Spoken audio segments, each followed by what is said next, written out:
नमस्ते दोस्तों। आज हम एक ऐसी प्राचीन और अद्भुत कथा के इस विशेष विश्लेषण की शुरुआत करने वाले हैं जो सिर्फ किताबों के पन्नों तक सीमित नहीं है। चलिए सीधे गोता लगाते हैं एक ऐसे दुनिया में जहां विशालकाय राक्षस हैं, जादुई वानर हैं और जहां सत्य और असत्य के बीच पूरे ब्रह्मांड को हिला देने वाले युद्ध होते हैं। सच मानिए, आज की ये कथा यात्रा बहुत ही जबरदस्त होने वाली है। तो चलिए इसे गहराई से समझते हैं। जरा सोचिए, एक ऐसी कहानी के बारे में जिसने चौथी शताब्दी से लेकर आज तक करोड़ों श्रोताओं और पाठकों को पूरी तरह से मंत्रमुग्ध कर रखा है। मतलब ये कोई आम कहानी नहीं है, ये एक ऐसी महागाथा है जिसका पैमाना सच में ब्रह्मांडीय है। ये एक ऐसा आख्यान है जिसे पीढ़ियों ने बस सुना ही नहीं बल्कि जिया है। तो आइए देखते हैं कि आखिर इस महाकाव्य में ऐसा क्या है जो इसे इतना खास और अमर बनाता है। खंड 1, 7 पवित्र पुस्तकें। इस महान महाकाव्य की मूल रचना चौथी शताब्दी में महर्षि वाल्मीकि जी ने की थी। इसका आकार और पैमाना इतना विशाल है कि इसे समझना अपने आप में एक बहुत बड़ा अनुभव है। उन्होंने इस पूरी कथा को 7 अलग-अलग कांडों या यूं कहें कि पुस्तकों में पिरोया है। अब यहाँ जो सबसे दिलचस्प बात है वो ये है कि विद्वान असल में इस पूरी संरचना पर काफी शोध करते हैं। कहानी बालकांड यानी राम जी के बचपन से शुरू होकर अयोध्या कांड, फिर अरण्य कांड यानी जंगल के जीवन तक जाती है। इसके बाद किष्किंधा कांड में वानरों का साम्राज्य है, सुंदर कांड में हनुमान जी की वीरता है, फिर युद्ध कांड और अंत में उत्तर कांड। लेकिन पता है हैरानी की बात क्या है? कई इतिहासकार वास्तव में पहली पुस्तक यानी बालकांड के कुछ हिस्सों और अंतिम पुस्तक उत्तरकांड की प्रामाणिकता पर सवाल उठाते हैं। फिर भी इस कथा के संपूर्ण प्रवाह और मौखिक परंपरा के लिए ये 7 कांड बिल्कुल अहम माने जाते हैं। खंड 2, एक राज्य और एक वनवास। हमारी कहानी शुरू होती है अयोध्या के उस बेहतरीन स्वर्ण युग से। राजा दशरथ वहाँ के महान सम्राट थे। उनकी 3 रानियां और 4 पुत्र थे और उन सब में सबसे बड़े और सबके चहेते थे राम। उस समय अयोध्या का पूरा साम्राज्य बस शांति, समृद्धि और न्याय से भरा हुआ था। और इसी बीच एक बहुत ही अद्भुत घटना घटती है। पड़ोसी राज्य में सीता नाम की एक बेहद खूबसूरत राजकुमारी का स्वयंवर आयोजित होता है। स्वयंवर मतलब एक ऐसा पारंपरिक समारोह जहां राजकुमारी अपना जीवन साथी खुद चुनती थी। वहां शर्त क्या थी? एक बहुत ही विशाल और भारी शिव धनुष पर प्रत्यंचा चढ़ानी थी। और यकीन मानिए, उसे उठाना तो दूर, बड़े बड़े शूरवीर उसे हिला तक नहीं पा रहे थे। तभी राम आगे आते हैं। उन्होंने ना सिर्फ उस भारी भरकम धनुष को एक झटके में उठा लिया, बल्कि उसे इतना खींचा कि वह टूट ही गया। इस अद्भुत पराक्रम को देखकर सीता जी ने तुरंत राम के गले में वरमाला डाल दी। जरा सोचिए वो दृश्य कितना जादुई रहा होगा। विवाह के बाद कुछ साल बहुत ही खुशी से बीतते हैं। राजा दशरथ तय करते हैं कि अब राम को अयोध्या का राजा बना दिया जाए। लेकिन यहीं आता है कहानी का सबसे बड़ा और दिल दहला देने वाला मोड़। यहाँ एक तरफ राम की निस्वार्थ भक्ति है तो दूसरी तरफ रानी कैकेयी की कठोर महत्वाकांक्षा। कैकेयी जो दशरथ की दूसरी पत्नी थी, वो चाहती थी कि उनका अपना बेटा भरत राजा बने। उन्होंने दशरथ को उनके पुराने वचनों की याद दिलाई और राम के लिए सीधे 14 वर्ष का कठोर वनवास मांग लिया।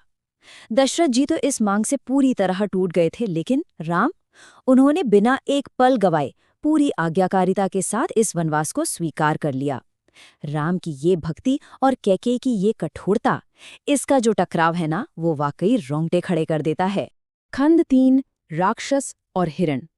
अब राम, उनकी पत्नी सीता और उनके वफादार भाई लक्ष्मण वो भव्य अयोध्या छोड़कर घने जंगलों में चले जाते हैं। और यहाँ आकर कहानी की गति थोड़ी रहस्यमयी और भयानक हो जाती है। जंगल का जीवन बिल्कुल भी आसान नहीं था। ये घने वन कई तरह के गहरे रहस्यों और बड़े बड़े खतरों से भरे हुए थे। वनवास के दौरान उनका सामना होता है राक्षसों से। एक दिन एक राक्षसी राजकुमारी राम को देखकर उन पर मोहित हो जाती है। जब राम और लक्ष्मण उसे साफ मना कर देते हैं और इस बीच वो राक्षसी घायल हो जाती है, तो वो रोते हुए अपने भाई के पास जाती है। और पता है उसका भाई कौन था? लंका का सबसे खूंखार 10 सिरों वाला शासक रावण। रावण का नाम सुनते ही तीनों लोकों में खौफ छा जाता था। अपनी बहन का ऐसा अपमान उस महाबली रावण से बर्दाश्त नहीं हुआ और उसने गुस्से में दहाड़ते हुए एक भयानक बदला लेने की ठान ली। तो चलिए आगे बढ़ते हैं और देखते हैं कि ये घटनाक्रम कैसे आगे बढ़ता है। रावण ने सीता जी के अद्वितीय सौंदर्य के बारे में सुन रखा था, इसलिए उसने एक बहुत ही चालाक योजना बनाई। घटनाएं बहुत तेजी से और दुखद रूप से बदलती हैं। पहला कदम, रावण ने एक राक्षस को जादुई सुनहरे हिरण का रूप देकर भेजा ताकि वो सीता को लुभा सके। दूसरा कदम, सीता जी के जिद पर राम और बाद में लक्ष्मण उस हिरण को पकड़ने जाते हैं, लेकिन जाने से पहले लक्ष्मण सुरक्षा के लिए एक जादुई घेरा बना जाते हैं। तीसरा कदम, मौका देकर रावण एक साधु का भेष बनाकर वहां पहुंचता है और भिक्षा मांगता है। और चौथा कदम, जो सबसे दुखद है, जैसे ही सीता जी भिक्षा देने के लिए उस सुरक्षा घेरे से बाहर कदम रखती हैं, रावण अपने असली रूप में आकर उनका अपहरण कर लेता है और उन्हें लंका ले जाता है।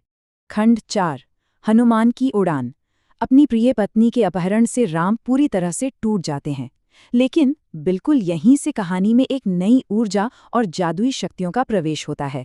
राम सीता को खोजने निकलते हैं और उन्हें शक्तिशाली वानरों की एक पूरी सेना का साथ मिल जाता है। इस वानर सेना में जो नाम सबसे ज्यादा चमकता है वो है हनुमान। हनुमान जी इस सेना के महान सेनापति थे और सबसे खास बात, वो पवन देव के पुत्र थे, जिसका मतलब था कि उनके पास हवा में तेज गति से उड़ने की अद्भुत शक्ति थी। हनुमान जी को एक बहुत ही अहम काम सौंपा जाता है, विशाल समुद्र पार करके लंका जाना, सीता माता की खोज करना और उन्हें ये संदेश देना कि राम उन्हें बचाने के लिए बहुत जल्द आ रहे हैं। हनुमान जी सफलतापूर्वक लंका पहुंचते हैं और सीता माता को खोज लेते हैं, लेकिन इसके बाद जो होता है ना, वो रोमांच की सारी हदें पार कर देता है। रावण के सैनिक हनुमान जी को बंदी बना लेते हैं। रावण के आदेश पर वो हनुमान जी की पूंछ में कपड़ा लपेटते हैं और आग लगा देते हैं, लेकिन हनुमान जी जरा भी नहीं घबराते। अपनी जलती हुई पूंछ के साथ वो रावण के महल से छूटकर एक छत से दूसरी छत पर छलांग लगाने लगते हैं और देखते ही देखते उन्होंने पूरी लंका नगरी को भयंकर आग के हवाले कर दिया। और ये घटना शानदार ढंग से दर्शाती है कि राम के इन सहयोगियों की वफादारी और शक्ति कितनी प्रचंड थी। इसके बाद वो उड़कर वापस राम के पास लौट आते हैं। खंड 5, लंका के लिए ब्रह्मांडीय युद्ध। हनुमान जी से सीता का पता चलने के बाद राम पूरी वानर सेना के साथ समुद्र के किनारे पहुंचते हैं। अब समय आ गया था कहानी के सबसे बड़े टकराव का।